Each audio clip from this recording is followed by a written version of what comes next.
Listen to me. I want you to listen in, lean in right now. Home buying 101. We're getting ready to talk about it today. I'm Derek Butts with Fieldhouse Realty, aka Assist You to Win, the connect-in place for winners. How excited I am to be able to share this information with you. I think everything comes with this statement. Listen to it very well. So many people try to time the market when rather you should be trying to have time in the market. What do I mean by that? I simply mean that you can't find the right time to do what we're talking about today. You want to get in the market.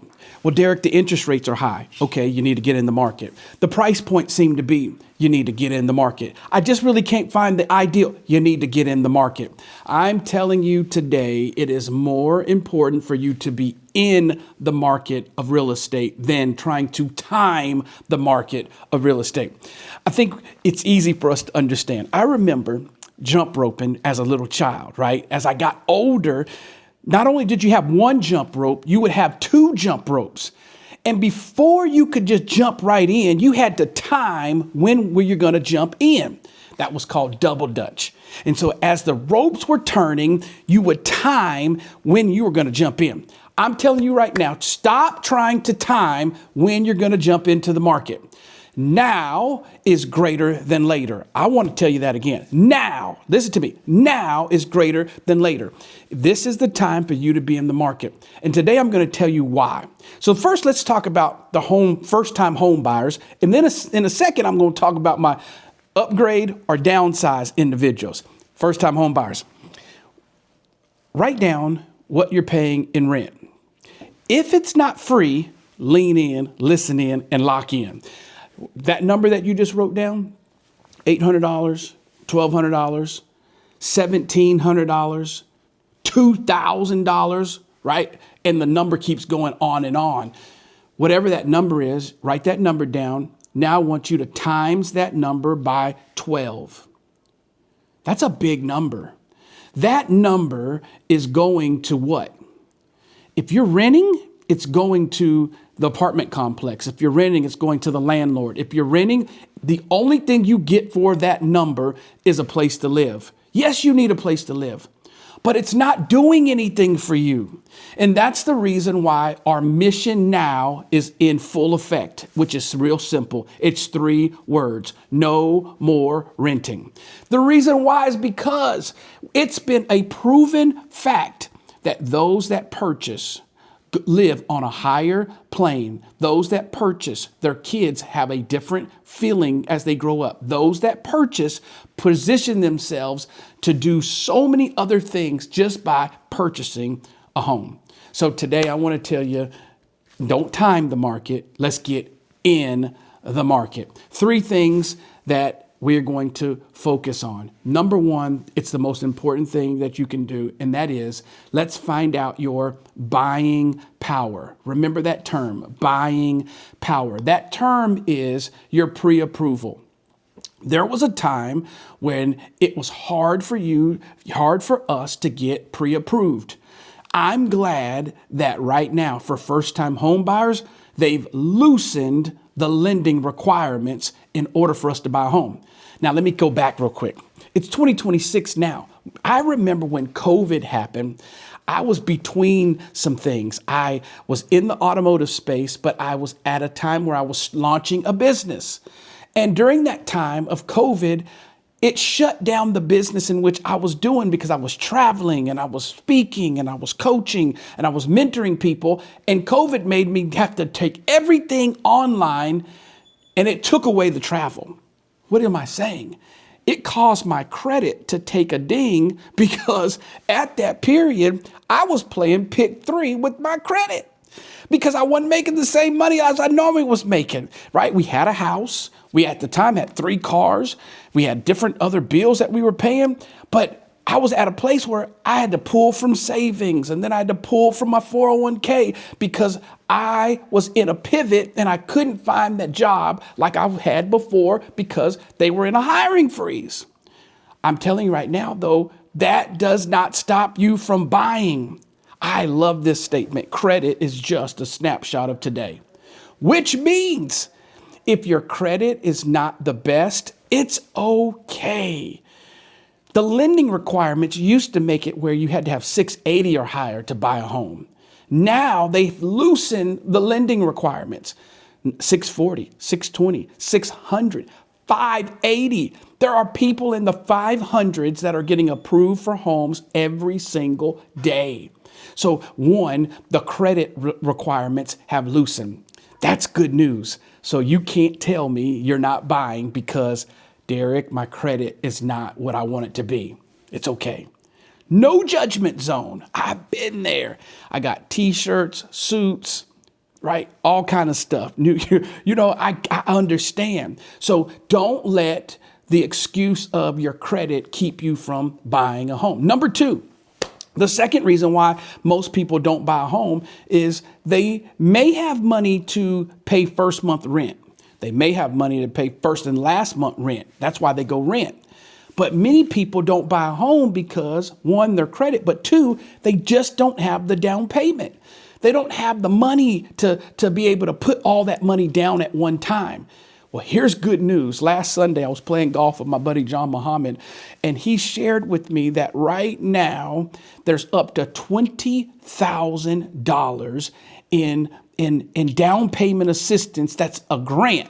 That means that you don't have to pay it back. There's no restrictions to the grant, but getting approved. That means that somebody, the government, the grants, have money that they are putting into your pocket in order for you to go into buying a home. Now, listen to what this means. For you that want a $300,000 home, to get 3.5% down, you would have had to give at least $11,000. Then your closing costs, which could have put you about $17,000, $18,000 all in. Right now, we can access the money, which means somebody's giving that to you. While somebody's doing that, please don't miss out. Now, those of you that follow me know I got 2 kids right now in college.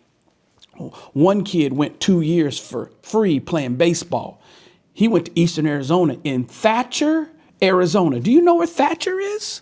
I didn't, but I did know that Thatcher was going to write him a check. So guess where he was going?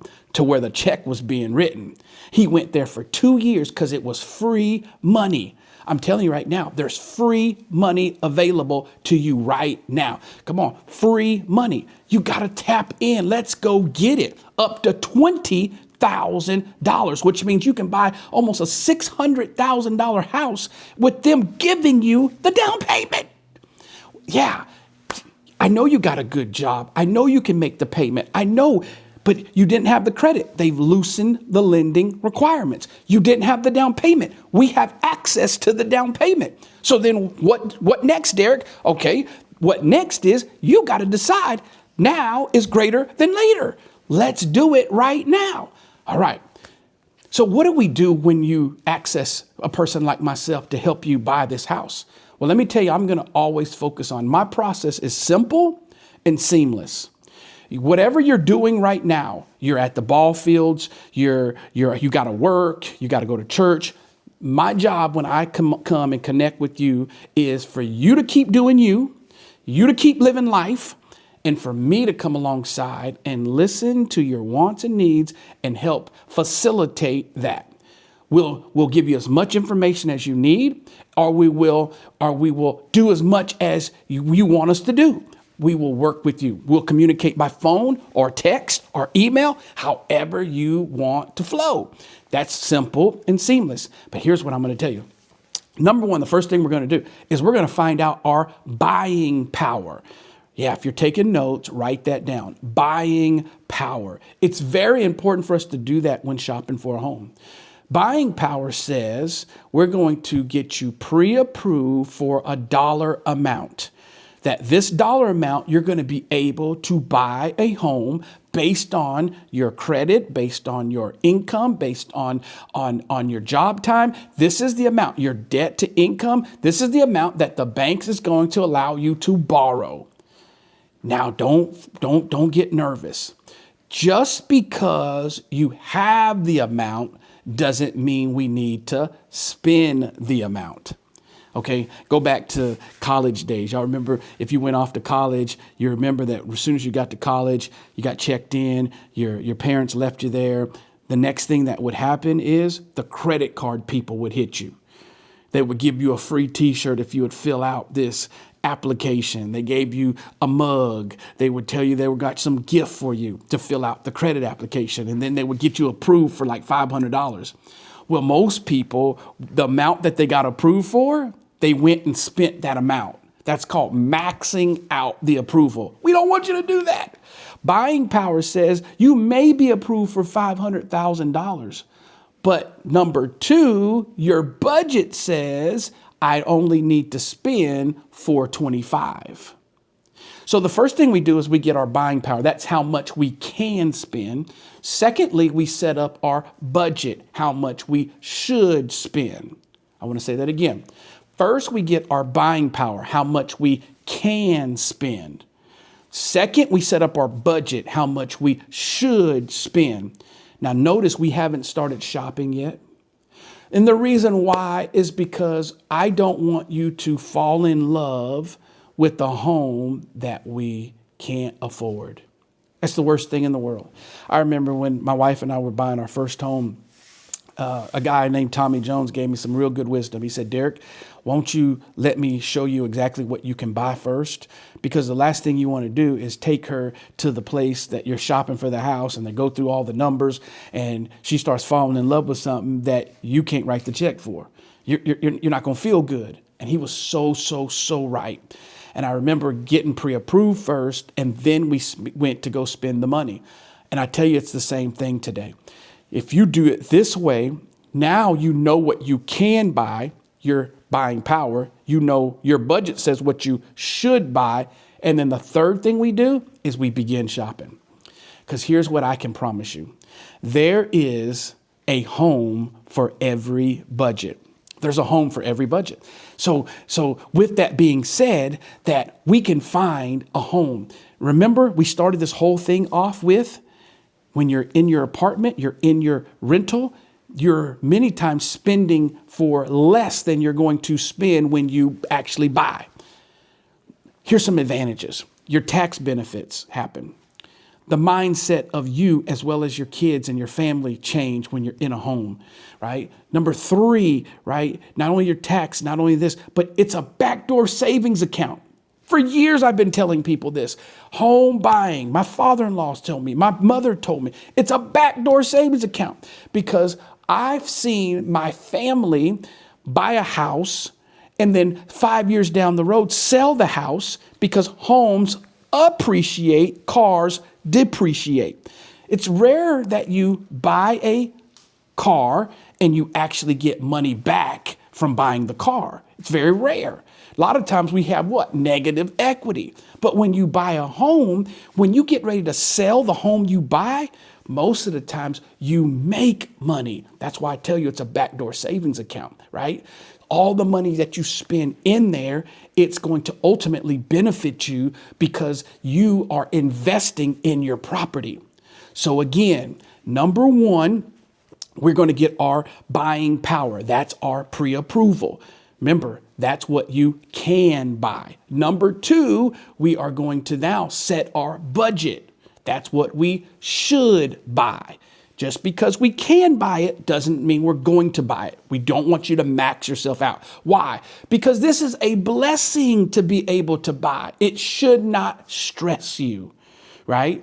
Buying should not stress you. It should bless you. You are blessing your family. You are setting yourselves up. You are going to the next level. It should not stress you. Now, it will stretch you because you're changing things and you're having to adjust to things, right? You don't just go down there and give the check over there to the person in the front office. Now you got to send that mortgage in and you got to have the insurance. But remember, this is ultimately benefiting you for now as well as later. Okay. All right. Now, I've told you a lot, first-time home buyers, but here's the good news. Remember, we are not trying to time the market. We are trying to have time in the market. So what do I do?